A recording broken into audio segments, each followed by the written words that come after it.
Alright guys, so welcome back. So we're gonna go to Cap Johnson's house, and we're gonna go and try hopefully go for KONA crab or just PAPIO oil. In the meantime, you know, you drop the net, let it soak, and then with this holo mess around and hopefully get some food for dinner. And alright, let's go. Holo.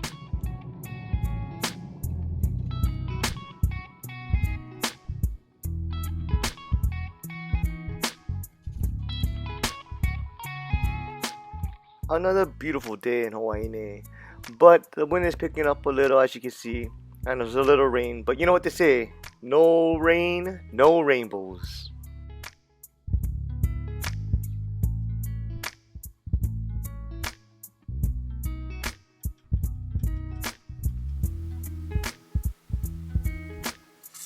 We have a saying in Hawaii, if you don't like the weather, wait 5 minutes. So alright, let's get these nets baited up. So as you can see, our net's going to be about a 2-foot ring with this little mesh that circles the net, and I have shoelaces on each side of the ring. That makes it so much easier to bait these up, because no matter which way it lands or face, you can tie the bait on top. So unlike traditional crab nets that have a bellow in them, these are flat nets that just have that mesh. What happens is the KONA crabs, otherwise known as spanner crabs around the world, they'll bury themselves underneath the sand and they'll come out to feed. So what they do is they scurry along the bottom looking for any kind of scraps, and when they come out of the sand, they'll walk across this mesh, and the swimmerettes, because they have these short stubby legs, they'll tend to get tangled in this mesh. So it's not really like you're scooping them up, but they basically get like a kind of like a spider's web. They kind of just get stuck in there, and then you take them out, and that's how you get your crab. Alright, let's go bait these up and get ready to go, guys.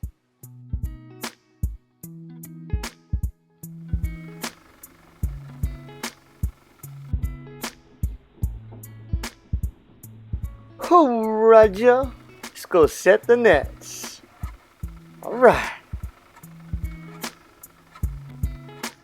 Alright guys, so make it quick and simple. We're going to start off with our floats. So these are our marker floats. Will be tied at there'll be this long rope. Alright, and then of course you're going to have your leads. And then, so this long rope will be a floater on each side, lead in between the nets, and of course it'll be clipping on nets every 10 to 15 feet, depending on how deep and how far you want to spread your nets. And that's pretty much it. You set it, forget it, the crabs crawl up onto your net, and we check it every half hour to about an hour. All right, hope that helps. Yee.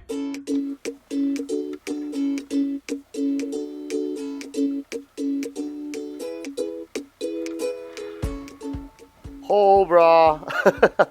Small kind, bouncy. There's a lot. The wind picked up. It's kind of bouncing me all over the place. It's kind of rough. Actually, I was kind of feeling sick.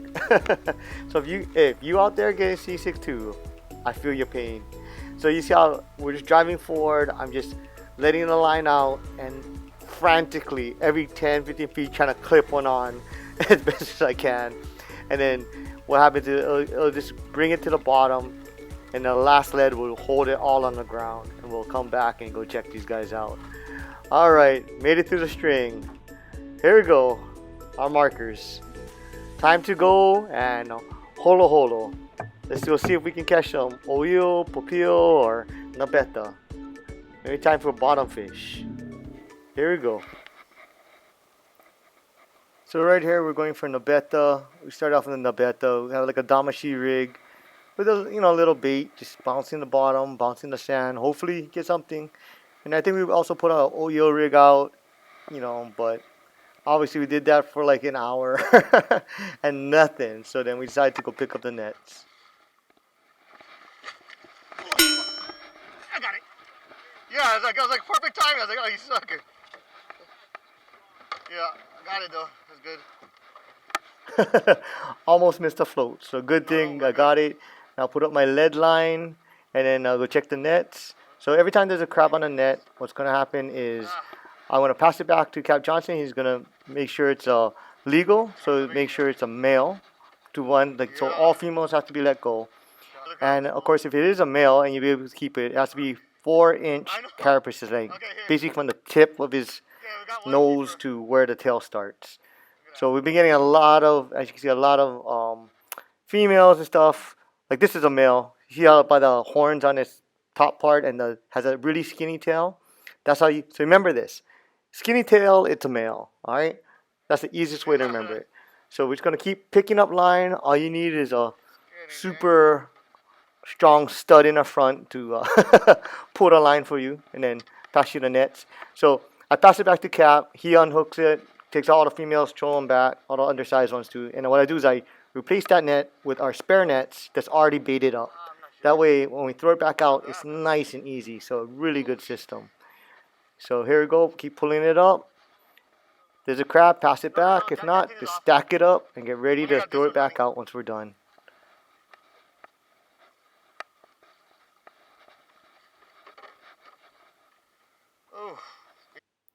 As you can see right here, this would be a female. She doesn't really have the horns and has that really wide tail. So that's how you know it's a female. So pass it back to Cap. Let him take them out of the net and throw them back in the water to keep this population going. Alright, so we reset the net. And then now I said, Cap, let's do a little trolling because I'm feeling a little sick instead of bottom fishing. So I'm using my Awama lure. And I'm going to let this out about 20-25 seconds. And let's just troll around the bay for another hour. Hopefully we get some fish to go along with our crab. And here we go. Wish us luck. Thumbs up for good luck, guys.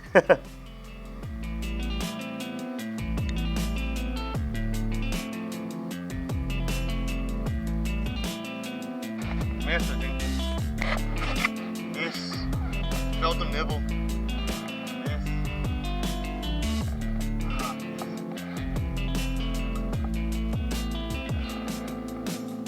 Oh, miss.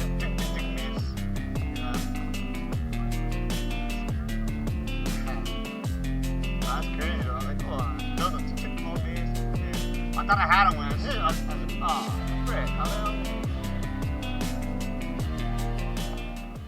Yes, Hanapa. Must have came back. Alright, here we go. Fish on. On fire, baby. Probably Roy. Feels like a Roy.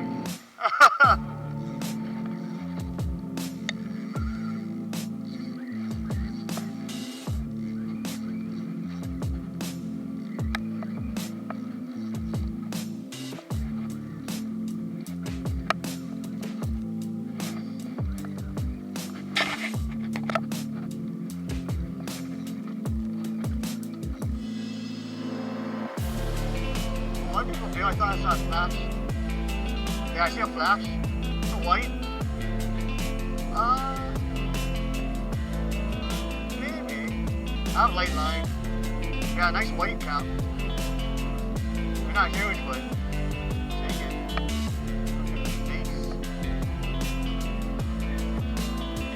Oh, he's right here. Coming in. Hanaba! Look at that. Outside hooked. Oh, Awama lure strikes again. Should be legal.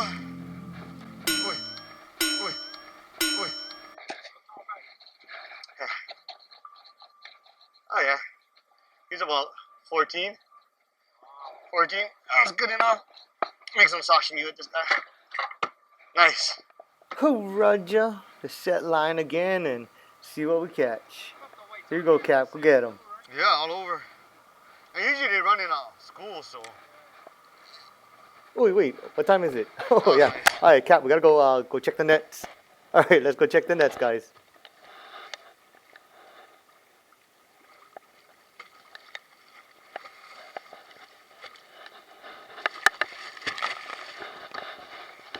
Uh-oh.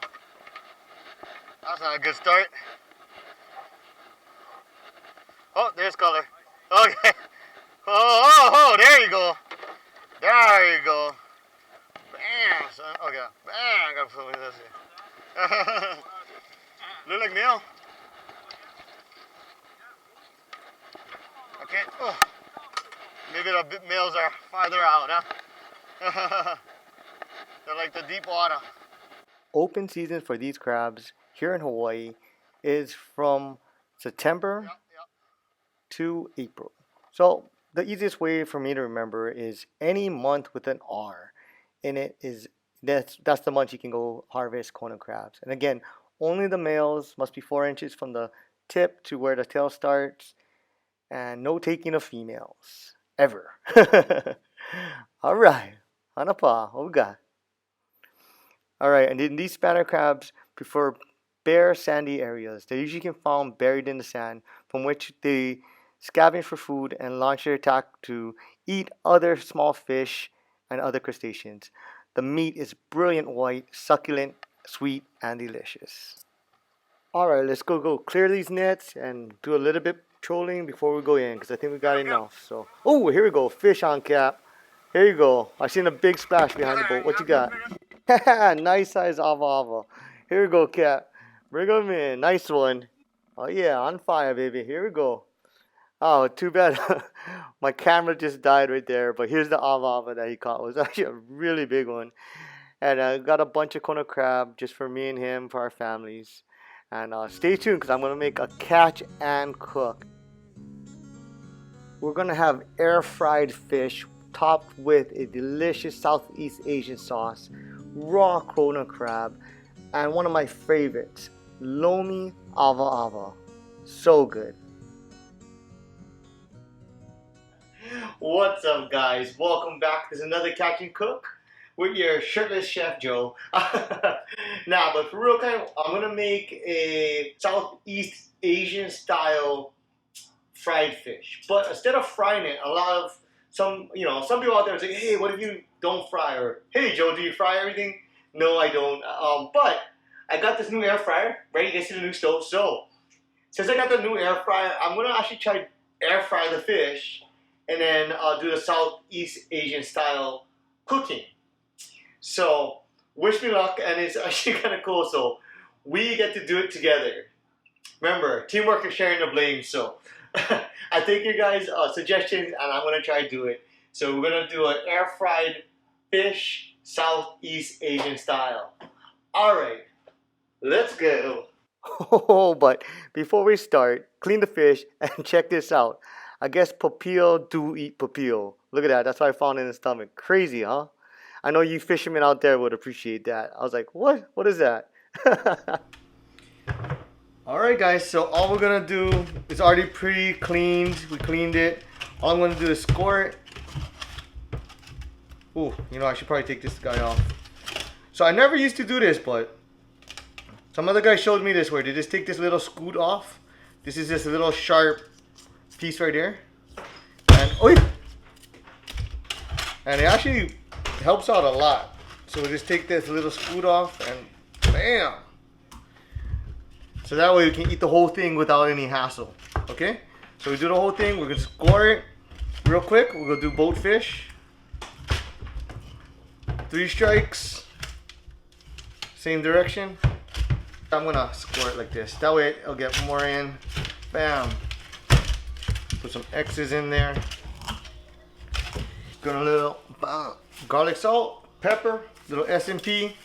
Can't go wrong with that, right? Get a little salt in there. We'll dust it real quick. So not too much. It's real light dusting, okay? Boom. Real light dusting like this, and just so it gives it some texture and color. So I think when you air fry, it has to be like up off the pan. I don't know. We'll just try this. We'll flip it halfway. All right, here we go. Wish me luck. Preheated oven, 400 degrees. Fish is cooking off in the oven. We're gonna work on the sauce. So sauce is just gonna be warm water, some fresh squeezed lime juice straight from the yard. And I'm gonna use, you could use either brown sugar, white sugar. I'm gonna use raw turbinado sugar. To me, this is more authentic. Look at that. Damn. So I went to actually Bali and Indonesia, Thailand. So this kind of really reminds me of those times. It's kind of, in Asian culture, it's kind of cool Because what it is they want this like nice balance of salty, sweet, sour, umami. This is a simple, basic recipe. And the way that I remember it, guys, you guys at home, really easy. So think about it as you're making like a lemonade or a limeade. So you're gonna start with off your warm water, and then you're gonna add some lemon juice, lime juice, and some sugar. So that makes like your lemonade. Get that to right about the right taste, and then you're gonna add your Vietnamese or whatever fish sauce you choose as the salt, and you're gonna keep adding until you hit that perfect note, and you go, there you go. And then if you want to add it up, add some minced garlic or some chili peppers, and it's gonna be like, oh my goodness, so good. So let me marry this together, and let's see how the fish comes out. Whoo, look at that. So it's looking really good, but I do want this to crisp up. So what I'm gonna do, so we got 15 minutes on each side on 400 on air fry. But what I'm gonna do is just do like a couple minutes just crisping up the skin. So I'm gonna put it on broil on each side like a minute or two and see how this goes. Bam! Woo! Oh, look at that, guys. That's what I'm talking about. Woo! Look at that. Crispy skin, nice, soft, juicy inside. Alright, so we got our oven fried fish. So something very new. I've got to do it together. I'll let you know how it comes out. You know, and when I went to Bali, Philippines, Thailand, this is all South Asia. They'll give you two choices.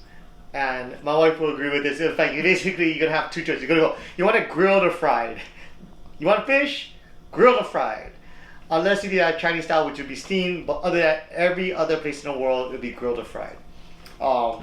So I decided to do something new with you guys. I'm glad you guys came with me. We made oven fried fish, and we're making Southeast Asian style. So this is a combination of herbs. It's gonna be all from the yard, all fresh. This is mint, basil, cilantro. Oh yeah. Oh, it smells good, yeah? Smell it? Ooh. Got it. So we'll put this on top of the fish. Looks awesome. And this is our fish sauce we made earlier. So this is lime, fish sauce, sugar, and water. Super simple. We added a little bit of garlic and a little chili. And we're gonna ladle this over the fish. Oh yeah. Woo, baby. Lick your screen. And for my baby girl, because it was her birthday, I went out, got some KONA crab. We made some raw crab poke. Look at that. Woo. Happy, you know me? Yeah. Alright, guys. Ooh,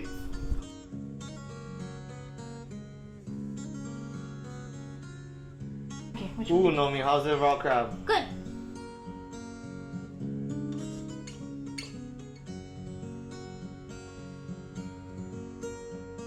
Alright, son, what you want? Which one? What you want? Snapper. Ooh, on the snapper. Good choice. So this is TOAU. It's a blacktail snapper. It's actually, ooh, what? It's actually invasive, so it's actually good if you eat it. Good? Alright. Oh, it's very refreshing. Especially with the mint and the lime. So I'm gonna go side by side. I'm gonna go PAPIO first.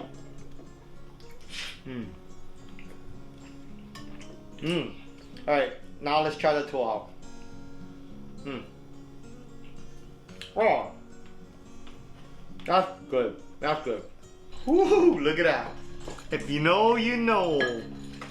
So I know some of you guys in the mainland might be like, oh, that's gross. It's a crab and it's raw. But don't ever do this with a freshwater crab. But saltwater crabs, you can do this because of with the freshwater is more like you're scared of parasites. But with these guys, this is the sweetest, juiciest crab you'll ever have.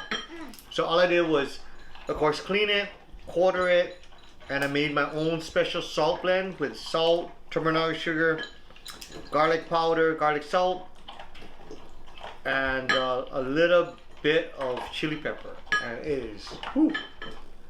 So the key with these, all you have to do is give it a little smash, and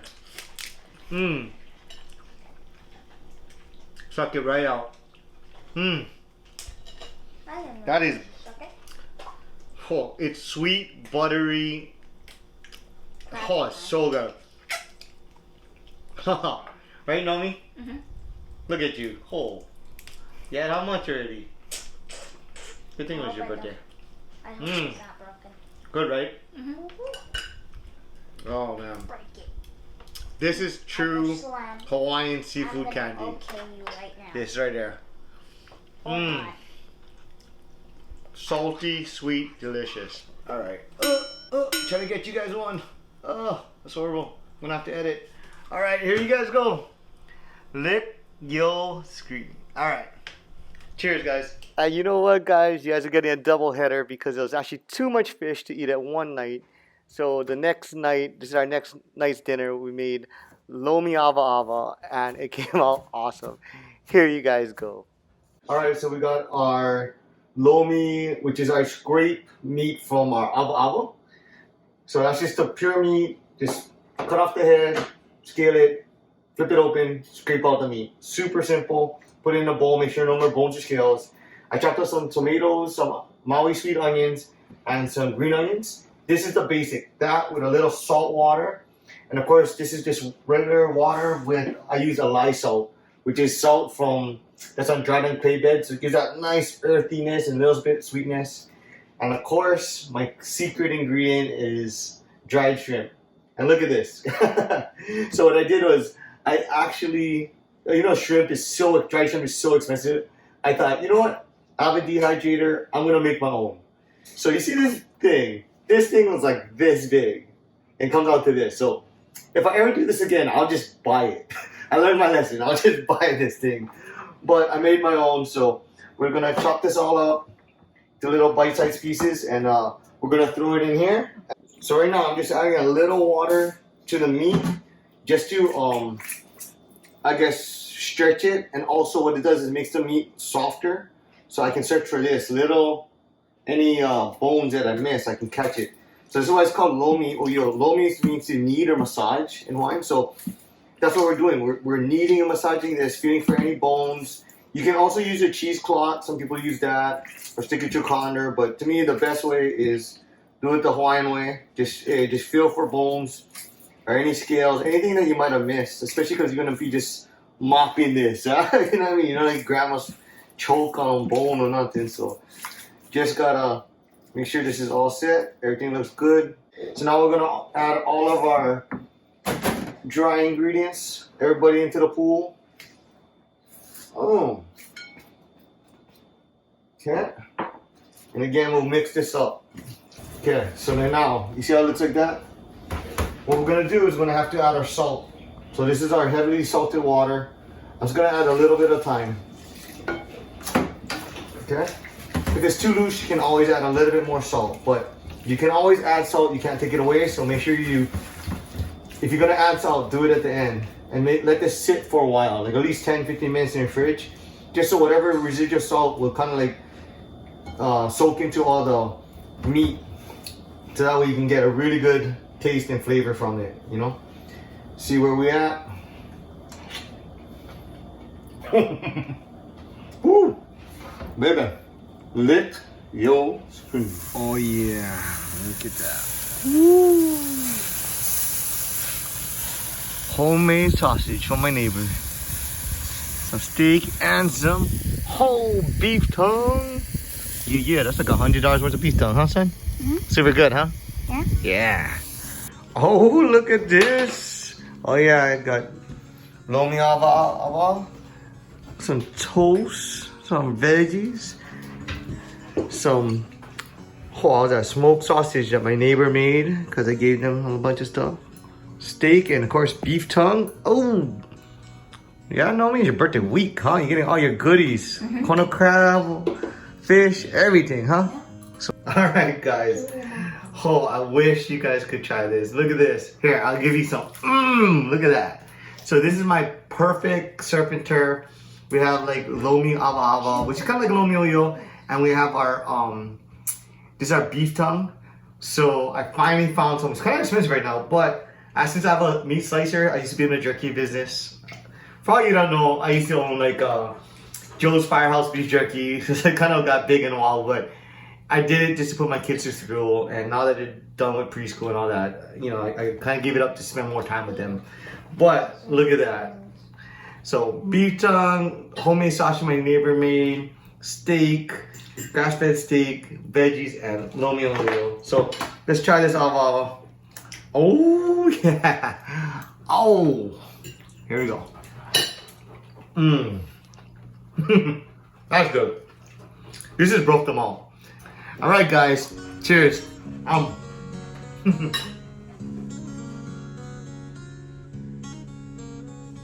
Hey, aloha guys. Thank you guys again for coming with me on all my adventures and for joining me for dinner. I hope you guys really did enjoy it. And if you did, make sure to hit the like and subscribe button. That way you can catch me every Sunday at 6. And it helps me grow this channel also. So, all right guys, make sure you guys take care of yourselves and take care of others. Catch you on the next one. Aloha.